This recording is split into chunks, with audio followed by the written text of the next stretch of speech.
एक टर्म होता है इमिसिविटी। किसी बॉडी के लिए ये डिफाइन किया जाता है। तो इमिसिविटी ऑफ ए बॉडी को हम लोग अभी डिफाइन करेंगे। इसको सिंबल दिया जाता है स्मॉल ई, और ये होता है it is ratio of emissive power of the body to the emissive power of a black body।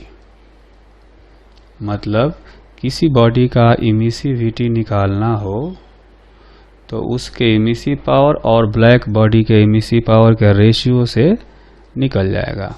इसको लिखेंगे E डिवाइडेड बाई EB, है ना। इसमें से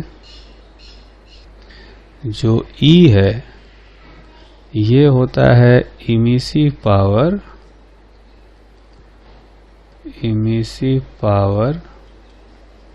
ऑफ द बॉडी, मतलब जिसका कि इमिसिविटी निकालना हो उसका इमिसिव पावर, और EV होता है emissive power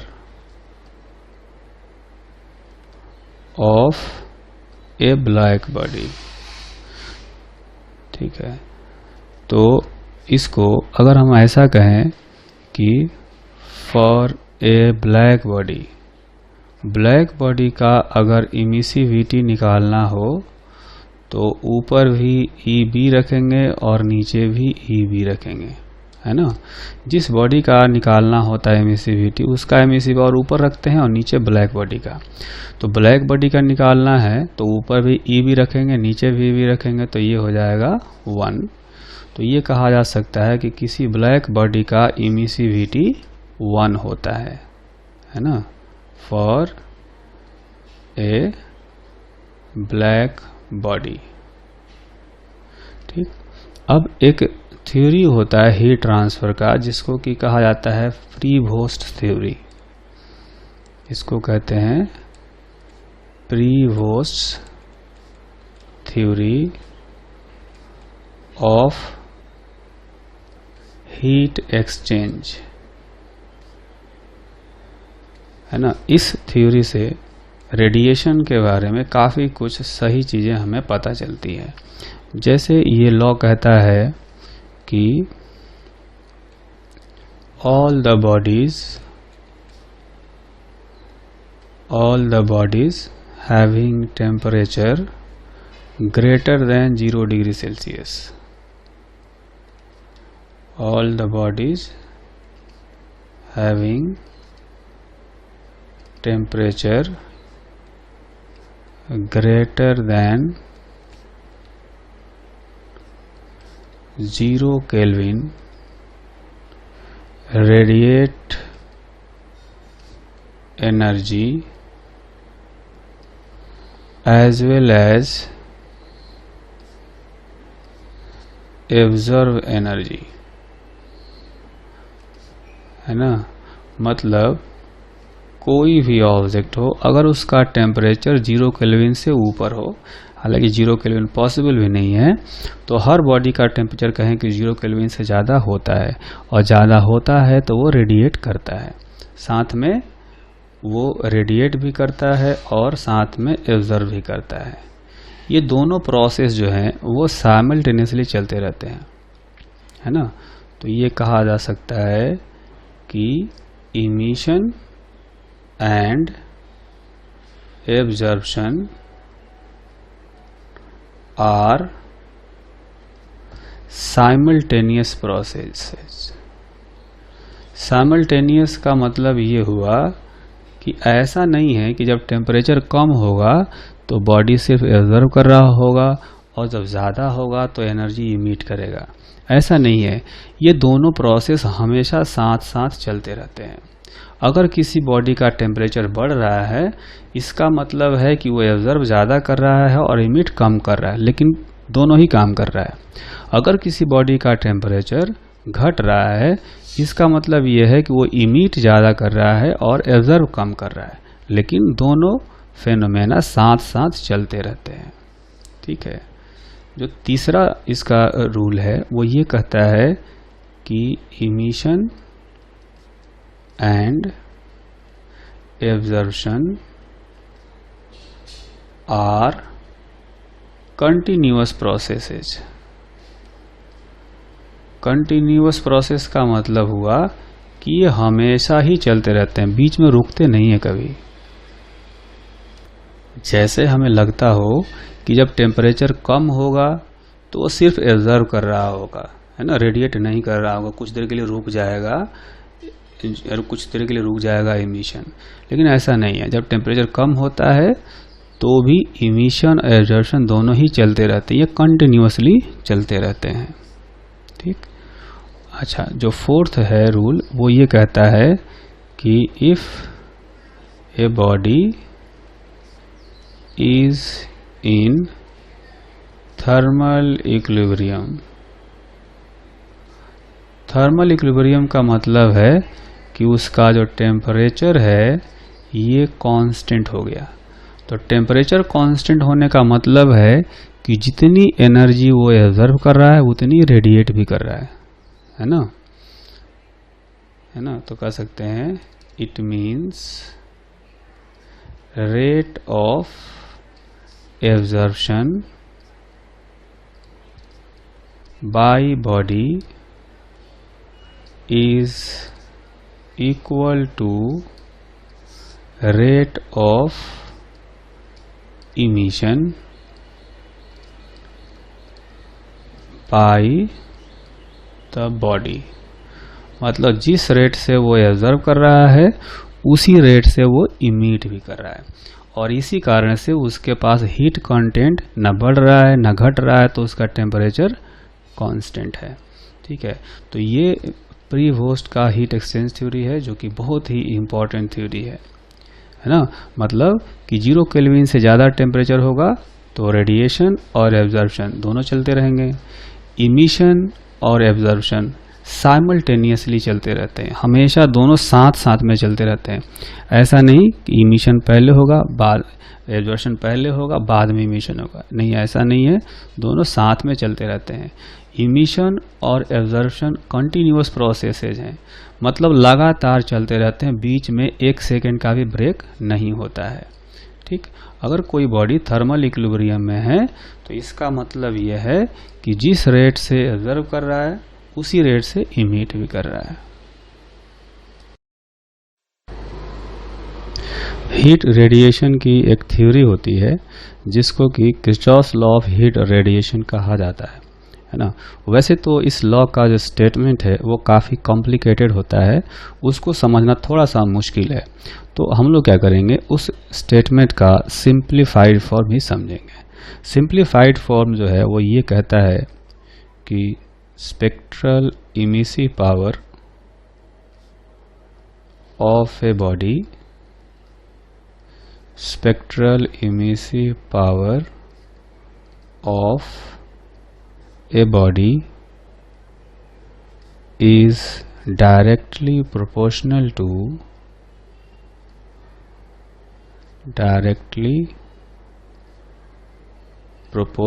to spectral absorptive power, spectral absorptive power of the body, है ना। तो इसका मतलब तो ये हुआ कि बॉडी का जो इमिसिव पावर है, स्पेक्ट्रल इमिसिव पावर, ये डायरेक्टली प्रोपोर्शनल होता है स्पेक्ट्रल एब्जॉर्प्टिव पावर के, है ना। तो इसको मैथमेटिकली ऐसे लिखा जा सकता है और इसको समझा ऐसे जा सकता है कि जो बॉडी ज़्यादा एब्जॉर्ब करेगा वो ज़्यादा इमिट भी करता है। तो इससे हम लोग एक कंक्लूजन ये निकाल सकते हैं कि गुड एब्जॉर्बर्स आर गुड इमिटर्स। ठीक, मतलब जो ज़्यादा ऑब्जर्व करेगा वो ज़्यादा इमिट करेगा, जो बढ़िया ऑब्जर्वर नहीं होगा, जो अच्छा ऑब्जर्वर नहीं होगा, वो बढ़िया इमिटर भी नहीं होगा, ज़्यादा इमिट भी नहीं करेगा। ठीक, तो यही बताता है Kirchhoff law of heat radiation. ठीक, एक और लॉ होता है, रेडिएशन का ही लॉ है, जिसको कहा जाता है Stephen's law of heat radiation. Stephen's law बहुत ही इम्पोर्टेंट लॉ है, जिससे हम ये पता कर सकते हैं कि जब कोई बॉडी रेडिएट कर रहा होगा तो उसका टेम्परेचर कैसे डिक्रीज होगा या कैसे इंक्रीज होगा, क्योंकि वो साथ में ऑब्जर्व भी कर रहा होगा, है ना। तो ये जो लॉ है ये कहता है कि emissive power of a black body is directly proportional to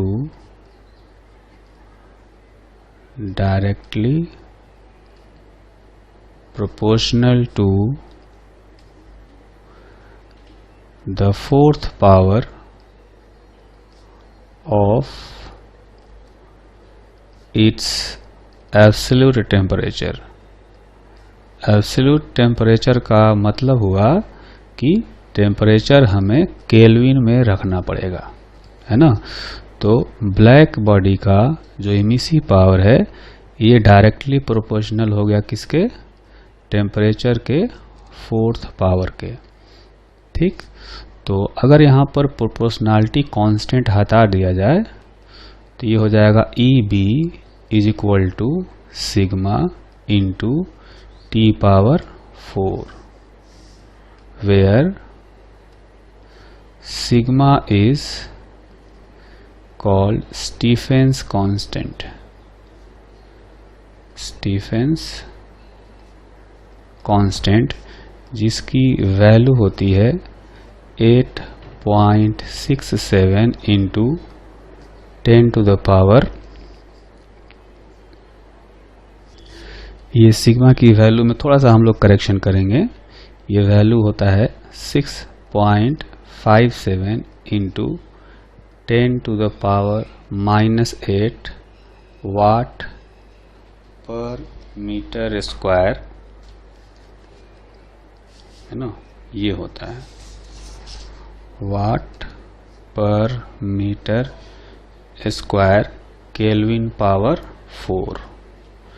ठीक है, तो ये इसका यूनिट होता है और ये इसकी न्यूमेरिकल वैल्यू होती है। तो ये तो हो गया किसी ब्लैक बॉडी के लिए, है ना। अगर कोई नॉर्मल बॉडी हो तो उसके लिए हम लोग क्या कहेंगे, for a normal body. Normal body का मतलब हुआ कि जो कि ब्लैक बॉडी नहीं हो,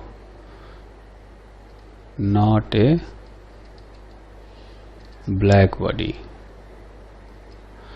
तो ब्लैक बॉडी नहीं होगा तो उसके लिए हम लोग एक इमिसिविटी जो है वो डिफाइन करते हैं कि जो emissive power of a body divided by emissive power of black body, ये होता है E के इक्वल, यानी emissive power of a body is equal to emissivity into emissive power of black body. तो E इंटू ब्लैक बॉडी का emissive power हम लोग लिखते हैं ऐसे, sigma into T power 4, sigma into T power 4। और ये जो इमिसिव पावर है इसको हम लोग ऐसे लिखते हैं dQ बाई dt पर unit area is equal to E into sigma into T power 4। तो dQ बाई dt जो होगा ये बताएगा रेट ऑफ हीट रेडिएशन, है ना। तो ये होगा sigma into E into A into T power 4। ठीक है, तो ये बताता है कि एनर्जी रेडिएटेड पर सेकेंड, एक सेकेंड में कितनी एनर्जी रेडिएट करेगा कोई बॉडी, वो यहाँ से हमें पता चल जाएगा। ठीक है। तो अगर देखा जाए तो एक बॉडी जो है वो हीट रेडिएट करता है, साथ में हीट एब्जॉर्ब भी करता है। तो dq बाई dt बताएगा sigma E A into T power 4। ये हो गया रेट ऑफ हीट रेडिएशन और रेट ऑफ हीट इमिशन, है ना, ये हो गया। अच्छा, साथ में वो एब्जर्व कर रहा होगा तो कहेंगे रेट ऑफ हीट एब्जॉर्प्शन। तो रेट ऑफ हीट एब्जॉर्प्शन निकालना हो तो हम लोग कुछ ऐसे लिखेंगे, dq a by dt is equal to sigma E A into T naught power 4। यहाँ पर टी नॉट क्या है, टी नॉट कहेंगे तो ये है सराउंडिंग का temperature, where T naught is temperature of surrounding, है ना। तो ऐसा कहा जा सकता है कि सराउंडिंग जो हीट रेडिएट करेगा उतना ही ये एब्जॉर्ब करेगा, है ना। अगर ऐसा मान लिया जाए कि ये एक ऑब्जेक्ट है, ठीक, इसका टेम्परेचर है T और जो सराउंडिंग है, सराउंडिंग तो कहा जाए तो सराउंडिंग इन्फिनिटी तक एक्सटेंडेड है ना, उसका कोई एंड नहीं है, क्योंकि इस ऑब्जेक्ट के अलावा जो भी है वो सारा ही सराउंडिंग है। तो सराउंडिंग का एंड कहाँ पर आएगा, ये सराउंडिंग का एंड वहाँ पर आएगा जहाँ पर ऑब्जेक्ट और सराउंडिंग मिल रहे होंगे। यानी ये जो ब्लू कलर से हमने दिखाया है बॉडी का सरफेस, ये जो सरफेस है ये एक्चुअली में सराउंडिंग और बॉडी को सेपरेट कर रहा है, ये लाइन, है ना।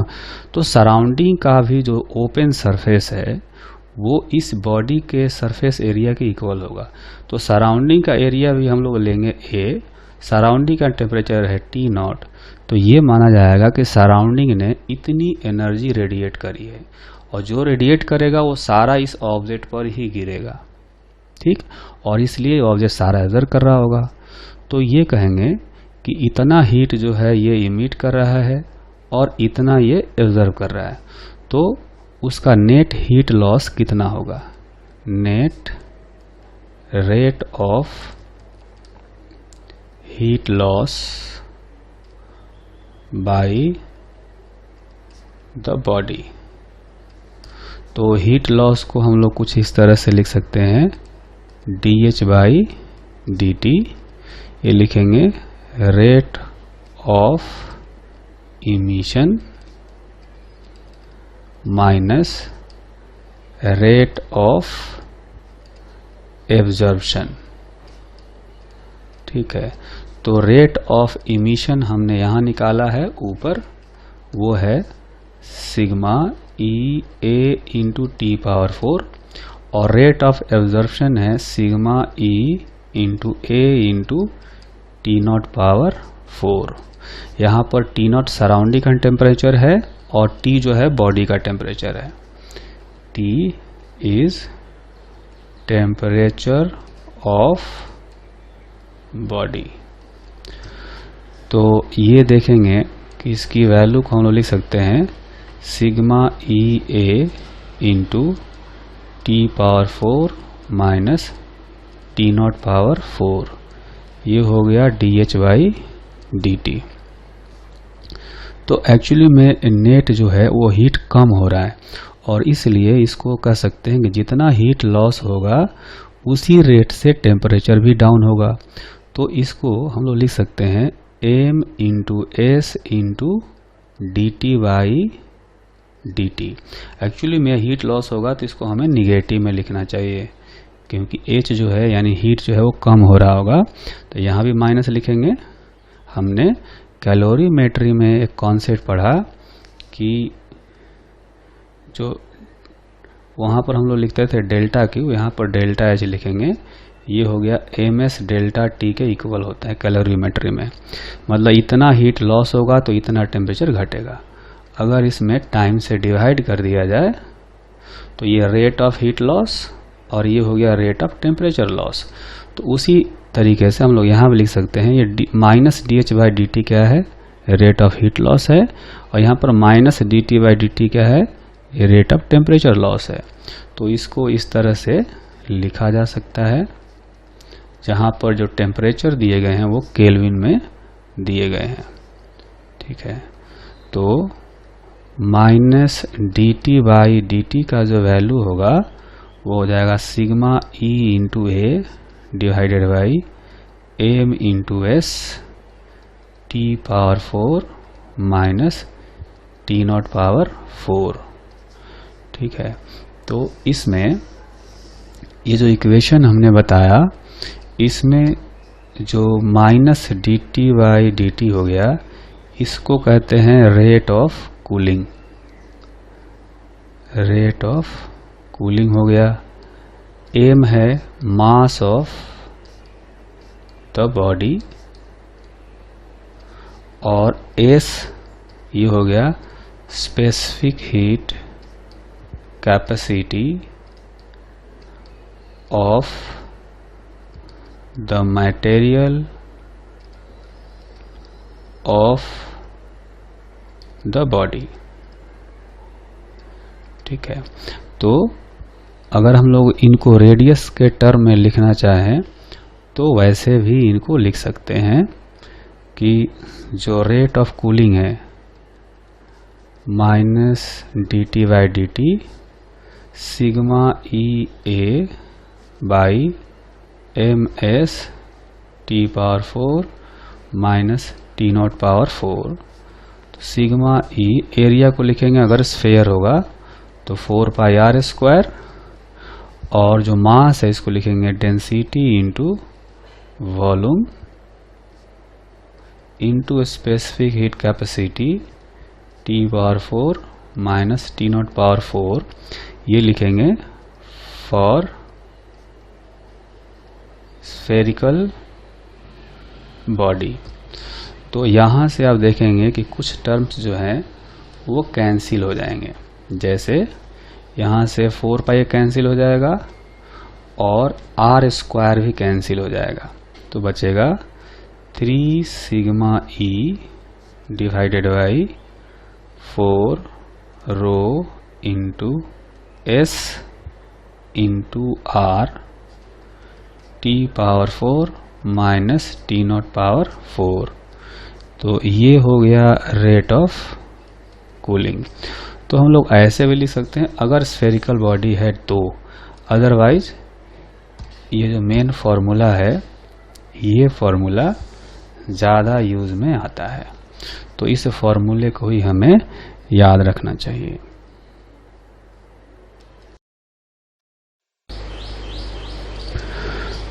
तो स्टीफेंस लॉ पर बेस्ड एक एग्जाम्पल करेंगे।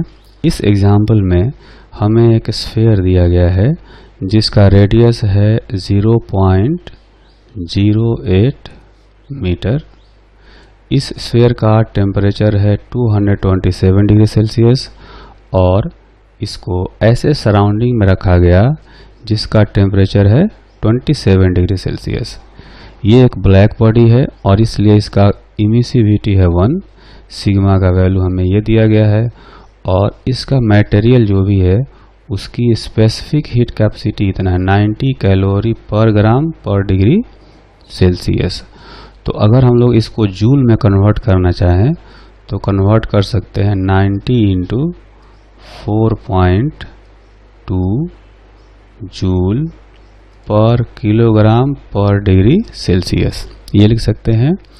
तो क्वेश्चन में हमें ये पता करना है कि find maximum rate of cooling. तो मैक्सिमम रेट देखेंगे कि तब आता है जब टेम्परेचर डिफरेंस भी सबसे ज़्यादा हो। रेट ऑफ कूलिंग का जो फॉर्मूला हमने डिराइव किया स्टीफेंस लॉ से, वो ये आया है sigma E A by M S into T power 4 minus T naught power 4। तो देखेंगे कि ये टी नॉट तो कांस्टेंट है, ये टी जितना बड़ा होगा उतना ही रेट ऑफ कूलिंग भी बड़ा होगा। ठीक है, तो टी सबसे बड़ा अभी दिया है 227, बाद में और कम हो जाएगा टेम्परेचर। तो हम लोग रेट ऑफ कूलिंग को निकालेंगे, मतलब कहेंगे कि मैक्सिमम रेट ऑफ कूलिंग जो होगा वो होना चाहिए sigma E A by M S T power 4 minus T naught power 4, जब t का वैल्यू हम रखेंगे 227 प्लस 273, क्योंकि टेम्परेचर हमें केल्विन में रखना होता है। तो सिग्मा का वैल्यू रखेंगे जो हमें इस क्वेश्चन में दिया गया है ना। देखेंगे इस क्वेश्चन में सिग्मा का वैल्यू हमें बताया गया है 5.8 into 10 to the power minus 8, 5.8 into 10 to the power minus 8। E का वैल्यू दिया गया है 1 और एरिया निकालेंगे 4/3 पाई आर क्यूब। आर का वैल्यू है 0.08, 0.08 का होल क्यूब।